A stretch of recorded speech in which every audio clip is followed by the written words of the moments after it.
ये रास्ता उसका नहीं है, संतों का रास्ता नहीं है। संतों का रास्ता दूसरा है।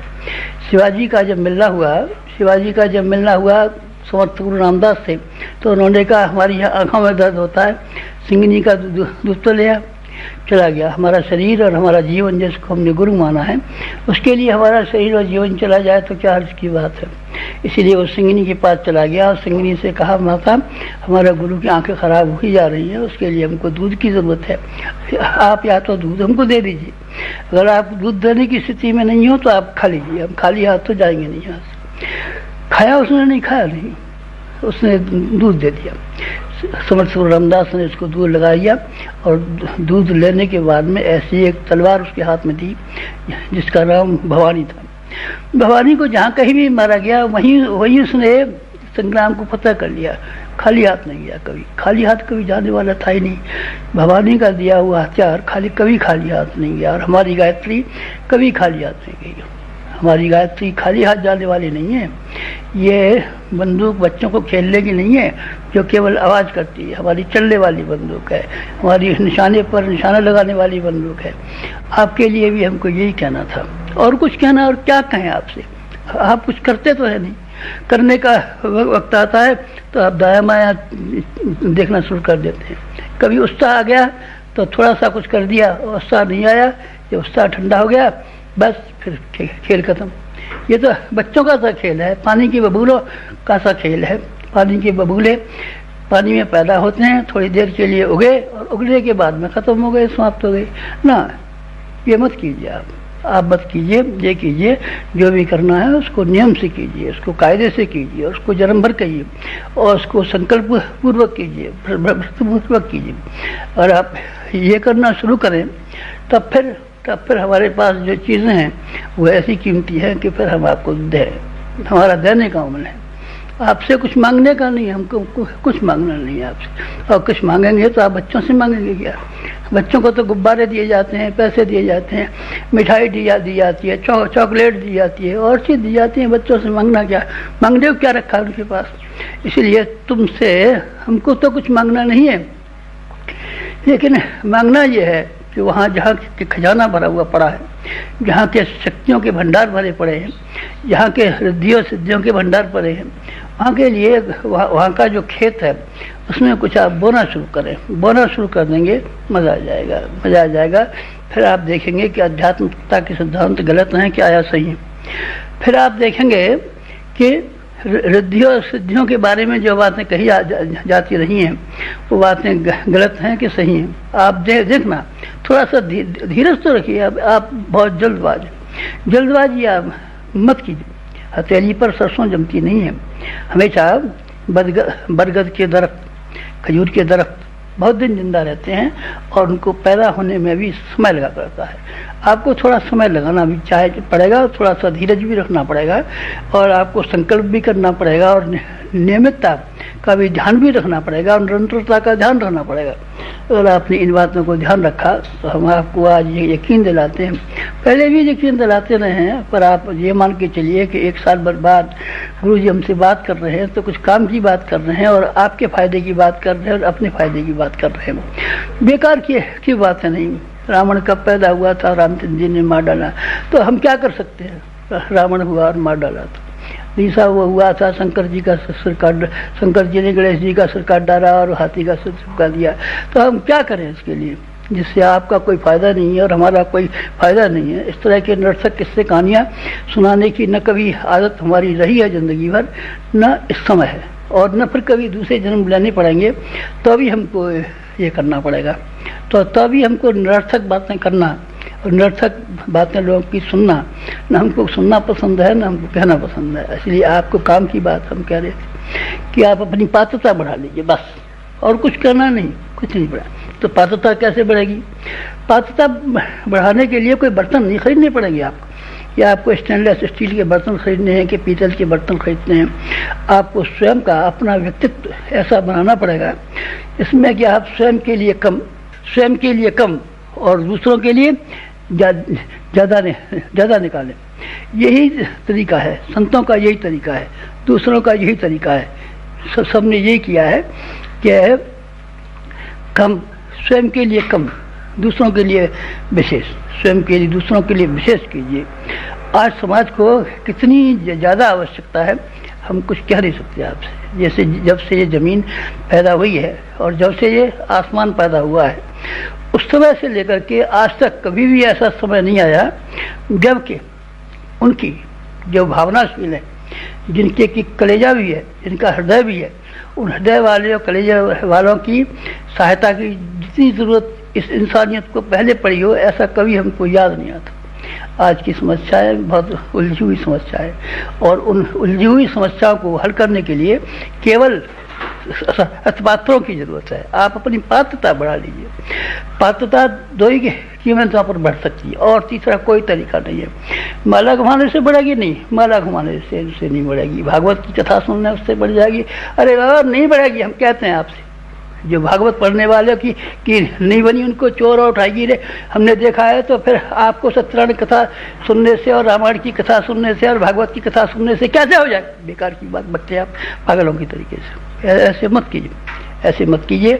ये अध्यात्म सुनने का नहीं है, कहने का नहीं है, सुनने का नहीं है, कहने का नहीं है। नाम लेंगे आप, राम नाम लेंगे, नमः शिवाय जप करेंगे, आपकी मर्जी है। करें तो आपकी मर्जी है और न करें तो आपकी मर्जी है। न मैं आपसे इसके महत्व को अनावश्यक रूप से बढ़ाना चाहूँगा, न आपको कम करना चाहूँगा।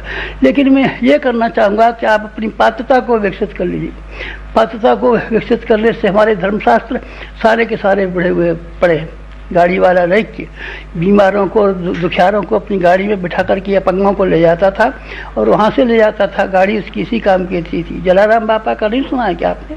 वो मेहनत करते थे और मशक्क़त करते थे, लेकिन जो कमाई उनके पास आती थी उसको सबको बांट देते थे, खाते नहीं थे। इसी तरीके से आप खाने में की बात का कम कीजिए। औसत भारतीय के हिसाब से ये देखिए कि जिस मुल्क में आप पैदा हुए हैं, जिस समाज में आप पैदा हुए हैं, जिस देश में आप पैदा हुए हैं, बस उसी स्तर का अपना खर्च रखिए। खर्चे को आप बढ़ाएंगे नहीं तो फिर आपके पास बहुत सारा साधन इकट्ठा हो जाएगा जिससे कि आप भगवान के लिए दे पाएँ, बीज बो पाए। और बीज बो पा करके बोने के बाद में रिद्धि और सिद्धियों के जखीरे अपने लिए जमा कर पाएँ। यह संभव तब होगा जबकि आप कुछ अपने आप से बचाना शुरू करें।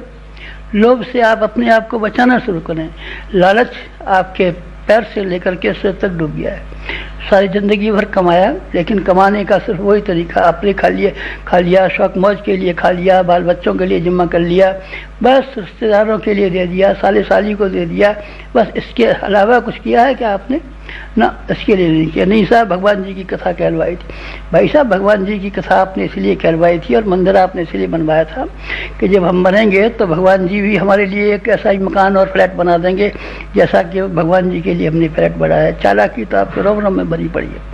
चालाकियाँ और गर्जियाँ जब तक आपके रोम रोम में भरी हुई पड़ी रहेंगी तब तक आपने जो भी कुछ काम किया हो, चाहे जप किया हो, चाहे हवन किया हो, चाहे मंदिर बनवाया हो, चाहे मस्जिद बनवाई हो, चाहे अस्पताल खुलवाया हो, जो भी काम किया हो, जब तक उसके पीछे आपकी ये भावना रही है कि हमारा इसमें व्यक्तिगत लाभ होना है, तब तक ये मान लीजिए कि ये सारी की सारी भौतिक लोभ और लालच में शुमार होंगी। इसमें पूजा पाठ भी शुमार है, तीर्थ यात्रा भी शुमार है, ये भी शुमार है। तब आपको करना क्या है? तब आपको एक काम करना है और उसी की आवश्यकता है। इंसान गिरा कैसे, समय की परिस्थितियाँ उल्टी कैसे हो गई, दुख कैसे हो गया, इसमें इस संसार में क्या कमी दिखाई पड़ती है आपको? बाप दादाओं की तुलना में हम हजारों गुने ज़्यादा सुखी हैं। पोस्ट कार्ड हमारे बाप दादाओं ने, पुरखों ने और 3 पीढ़ी वालों ने देखा था, टेलीफोन देखा था, रेल देखी थी, सड़कें देखी थी, पैदल चला करते थे पगडंडियों पर बेचारे, और गरीबी में दिन काटते थे। लेकिन हम पैसे की दृष्टि से संपन्न हैं और हम सुखी हैं। लेकिन पैसे की दृष्टि से संपन्न होते हुए, सुखी होते हुए भी, बहुत सारे सुविधा साधन हमारे पास होते हुए भी दिन दिन जो गिरावट आ रही है, उसका क्या वजह है? एक वजह है, सिर्फ एक वजह है। वो ये है कि इंसान के विचार, आदमी के ख्यालात, आदमी का दृष्टिकोण, आदमी का चिंतन ये नीचे गिरा है। और इसको आप उठा दे तब मजा आ जाए। नारद जी ने वाल्मीकि को इस तरीके से समझा दिया कि बात उसकी समझ में आ गई और चोर उठाई गिरा, उचक्का, डाकू, गालियाँ दें, हाँ वाल्मीकि को मुझे बहुत गाली देनी चाहिए, लेकिन जब उसने रास्ता अपना बदल दिया, जीवन अपना बदल दिया, तो ऋषि वाल्मीकि हो गए और सीता जी सीता जी को उन्होंने पाला। और रामचंद्र जी जिन बच्चों का पालन नहीं कर सकते थे, उन्होंने ऐसी तरीके से पाला कि रामचंद्र जी, लक्ष्मण जी, हनुमान जी इन सबसे लड़ने को आमादा हो गए, बहुत ताकतवर हो गए थे। कौन हो गए थे? वाल्मीकि। सब नहीं, वाल्मीकि की तो शक्ति का क्या कहने का है। वाल्मीकि को जिन लोगों ने बताया, फिर वाल्मीकि के प्रश्न आ रहे, मैं नारद जी कर रहा हूँ, जिन्होंने ज्ञान दिया। वाल्मीकि के पास क्या था, पहले क्या था और पीछे क्या था। पहले जो था उससे कुछ कमी हो गई होगी। पहले जिस घर में रहता होगा, जब वाल्मीकि झोपड़ी में रहने लगे होंगे तो उसके पास कुछ कमी आ गई होगी, ज़्यादा नहीं हुए होंगे, लेकिन इतने सामर्थ्यवान हो गए। उनकी सामर्थ्यवान का क्या ठिकाना। हनुमान से ज़्यादा ताकतवर थे, बहुत ज़्यादा ताकतवर। ये सब हनुमान जी पहाड़ उखाड़ते थे और लंका और उसको समुद्र को छलांगते थे। आपकी बात सही है, पर मैं ये कहता हूँ कि उन्होंने जिन छोटे छोटे नन्हे बच्चों को जिनको सिखा करके तैयार कर दिया था, उन्होंने हनुमान जी की भी पूँछ बांध दी। और लक्ष्मण जी कौन से वाले, जिन्होंने जो समुद्र को लेकर के समुद्र के सामने जब अपना तीर कमान लेके खड़े हो गए थे और तो समुद्र सूखने लगा था, तो उसने कहा था महाराज क्षमा कर दीजिए। तो समुद्र को सुखा देने वाले लक्ष्मण जी और कौन और हनुमान जी, ये सब कितने बड़े जबरदस्त थे। लेकिन ये ज्ञान दे करके एक छोटी सी पहाड़न लड़की को उन्होंने पार्वती बना दिया, जगत माता बना दिया।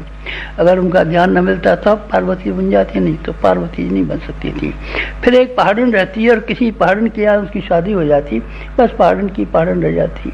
और ध्रुव और प्रहलाद क्या हो सकते थे? कुछ भी नहीं हो सकते थे। राजकुमार जैसे होते हैं, शिकार खेलते रहते हैं, शिकार खाते रहते हैं और खुराफाते करते रहते हैं, वैसा ही ध्रुव हो गया होता। राजा ने गोदी में बिठा लिया होता, प्यार से रखा होता, तो राजकुमार का यही हो सकता था। राजकुमार ध्रुव नहीं हो सकता था। ऐसा ध्रुव जो कि आसमान में अभी तक स्थिर है और सारे सूर्य उसकी परिक्रमा लगा रहे हैं, ऐसा नहीं बन सकता था। प्रहलाद भी ऐसे नहीं बन सकता था। ये किसकी के चमत्कार हैं? ये नारद जी के चमत्कार। अरे नहीं साहब, नारद जी के नहीं, विचारणा की विचार पद्धति को बदल देने की वजह से ऋषि हो गए। ऋषियों के में क्या बात थी खास, बताइए जरा। ऐसे हाथ थे उनके, ऐसी पाँव से, ऐसी उसकी टांगें थी, ऐसे उनका सारा शरीर था जैसे हमारे आपके तरीके से हैं। ऐसे उनके दांत थे। जब ऋषि बुढ़े हो गए होंगे तो दांत ऐसे उखड़ गए होंगे जैसे कि हमारे। अब ये नहीं मालूम है हमारी आवाज़ ठीक आपको सुनाई पड़ती है कि नहीं पड़ती। पहले हम नकली दांत लगाते थे तो ठीक सुनाई पड़ती थी। अब हमको कुछ काम ही नहीं है, दांत सब फेंक भाग दिए उतार करके। तो अब इसलिए आवाज़ ठीक ना आ सकती है। ऋषि भी ऐसे होंगे, हमसे ज़्यादा उम्र के होंगे, हम 75 साल के हैं, तो ऋषि ज़्यादा बुढ़े हो गए होंगे तो उनके दांत सब साफ हो गए होंगे, थोड़ी नाक से लग जाती होगी, तो ऐसे ऋषि होंगे। लेकिन वो ऋषि कैसे सामर्थ्यवान है वो? क्यों हो गए ऋषि? क्या चीज़ मिली उनको? कोई चीज़ नहीं मिली उनको, एक ही चीज़ मिली, ज्ञान। ज्ञान को आप ग्रहण नहीं कर पाते। सुनते तो हैं आप, देखते भी हैं, पढ़ते भी हैं, लेकिन आप ग्रहण नहीं कर पाते। ग्रहण नहीं कर पाएंगे तब उसका चमत्कार, ज्ञान का चमत्कार किस तरीके से होगा? आप ज्ञान को ग्रहण कीजिए। जब आप ज्ञान को ग्रहण कर लेंगे, अपने जीवन में उतार लेंगे, तब फिर आपके लिए संभव होगा कि सारे के सारे समाज को उस ज्ञान को दें। और तब फिर ये संभव होगा आप सारी समस्याओं के समाधान कर दें। आप रुपया बांट करके गरीबी दूर नहीं कर सकते। गरीबी मिटाओ, बेशक गरीबी मिटनी चाहिए। तो आपको कितना चाहिए? इसके लिए करोड़ों करोड़ रुपया चाहिए, जबकि आप हर आदमी की गरीबी मिटाएं तब। और क्यों साहब करोड़ों करोड़ रुपया न हो तब? तो आप उसको ज्ञान दीजिए, समझदारी दीजिए, ताकि अपना जो कमाता है उसी की सीमा मर्यादा में रहे, तो खूब प्रसन्न रहेगा और खूब खुश रहेगा। ज्ञान से बढ़िया नहीं, ज्ञानेन सदृश पवित्र में विद्यते। ज्ञान से बढ़कर के और कोई चीज़ दुनिया में नहीं है। आपको ज्ञान बांटना है। कहाँ से ज्ञान बांटेंगे? ज्ञान को खरीदिए और बांट दीजिए। काय से खरीदें? आपके पास दो सामान हैं। कौन से सामान हैं? एक है आपके पास साधन और एक है आपके पास श्रम। आप अपना श्रम और साधन अर्थात समय, अंशदान और दान, श्रमदान और अंशदान दोनों को निकालने की बात आप कीजिए। आपको आप तो मुसीबत में डालते हैं, हम क्या करें? आपको मुसीबत में नहीं डालें, त्याग के लिए नहीं डालें। हमारे हमारे बॉस को देखिए ना, हमारा दिवाला निकाल दिया, हमारी ज़मीन छीन ली, हमारा जायदाद छीन ली, हमारी जवानी छीन ली, हमारा शरीर छीन लिया, हमारी अकल छीन ली, सारे का सारा न हमको MA करने दिया और न हमको PhD करने दिया, न हमको कुछ भी करने दिया। जो कुछ भी था सब उसने करे, क्या करेगा अपने लिए? जो है कुछ है सो उसी को निकाल के रख, जो कुछ था हमारे पास वही निकाल के रखा और उसी से हम निहाल हो गए। अब आपके पास जो कुछ भी है उसको निकालने की तैयारी कीजिए, और निकालने की तैयारी इसलिए कीजिए, किस काम के लिए निकालें? मंदिर बनवा दें? नहीं, मंदिर मत बनवाइए। मंदिर जिन लोगों ने बना दिए हैं उन लोगों से हम प्रसन्न नहीं है, नाराज हैं। क्यों नाराज हैं? आपने कहा था मंदिर बना दीजिए। नहीं, मंदिर नहीं कहा था हमने उनको ये कहा था कि आप ज्ञान मंदिर बना दीजिए। ज्ञान मंदिर नहीं बनाया, खिलौने ला के रख दिए। अब खिलौनों से ज़मीन भी घिरी पड़ी है, रुपया भी घिरा पड़ा है, एक आदमी पुजारी भी घिरा पड़ा है, और बेचारा भगवान और किवाड़ में तालीम बंद हो गया। पहले घूमता फिरता होगा, टट्टी जाता होगा, नहाता धोता होगा, सिनेमा देखता होगा, तो और तालीमें बंद कर दिया आपने। नहीं, उसके लिए नहीं कहता हूँ। हमारा जीवन मंदिरों के लिए नहीं है ना, आपका जीवन मंदिरों के लिए होना चाहिए। आपका जीवन एक काम के लिए होना चाहिए, विचारों के लिए, विचार क्रांति के लिए। विचार क्रांति के लिए हमने आपसे नहीं कहा है, हमने सारी ज़िंदगी भर कहा है। एक बात कही है, दूसरी कुछ बात कही नहीं है। कोई और बात कही है हमसे? क्या बात कहें आपसे? मिठाई खिला दीजिए, दावत दे दीजिए, तीर्थ यात्रा हुआ, ये नहीं, ये बातें हम नहीं कह सकते, क्योंकि ये शरीर के द्वारा है, भावना की बातें नहीं है। भावना से जब तक आपकी भावना का उदीयमान होगी, भावना आपकी जगेंगी नहीं, भावना आपकी प्रदीप्त न होंगी, तब तक आपका जीवन, आपका स्वयं का जीवन और आपके विचारों की संगति नहीं बैठेगी। और जब तक दोनों की संगति नहीं बैठेगी तब तक आप किसी की सेवा नहीं कर सकेंगे, आप किसी को ऊंचा नहीं उठा सकेंगे, आप किसी को महत्वपूर्ण व्यक्ति नहीं बना सकेंगे, आप किसी के दुखों को दूर नहीं कर सकेंगे। नारद जी ने अपने जीवन में भगवान की भक्ति को समावेश कर लिया था, तो ही उनका बड़ा असर। और ढेरों आदमी ऐसे हैं जिन्होंने भगवान की भक्ति का प्रचार किया है। कोई अखंड कीर्तन कर रहा है, कोई अखंड रामायण पाठ कर रहा है, कोई अखंड भागवत कर रहा है, लेकिन के जीवन, उनके स्वयं के जीवन कैसे रद्दी और कैसे निकम्मे और कैसे बाह्यात जीवन होने की वजह से कोई किसी ने सुना उनकी बात? किसी ने उनकी बात सुनी नहीं, किसी ने उनकी बात नहीं सुनी। और किसी का कल्याण हुआ, किसी का कल्याण नहीं हुआ। किसी का कल्याण हो सकेगा, कभी किसी का कल्याण नहीं होगा। क्यों? क्योंकि जो आदमी अपने जीवन में जो अपना व्यक्ति और चरित्र और मन और वाणी से मिला हुआ नहीं है, तब तक नहीं हो सकेगा। आपको समाज के लिए सिर्फ एक काम करना है, सिर्फ एक काम वो करना है, लोगों के विचार बदल देने हैं। तो हम कहाँ से शुरुआत करें? अपने से शुरू कीजिए, अपने से शुरू कीजिए। आप अपने से विचारों को बदलना शुरू करेंगे, तब फिर क्या हो जाएगा? तब फिर आप देखना सारी दुनिया के विचार बदलने में आप समर्थ हो जाएंगे। हम समर्थ हुए, 20 लाख आदमियों को हमने विचारों को बदल दिया है। और आप तब मर गए, 20 लाख बंद हो गए? नहीं, अभी तो हम बहुत जिंदा हैं। अभी तो हमको लाखों हजारों वर्ष जिंदा रहना है। और जब तक हमारा ऐसा ख्याल है कि 20 करोड़ नहीं, 20 करोड़ नहीं, 500 करोड़ों तक हमारी हिम्मत है कि हम 500 करोड़ों के ख्यालात, 500 करोड़ लोगों के विचार को बदल देने में सामर्थ्य हो जाएंगे। ये कहाँ से सामर्थ्य आई?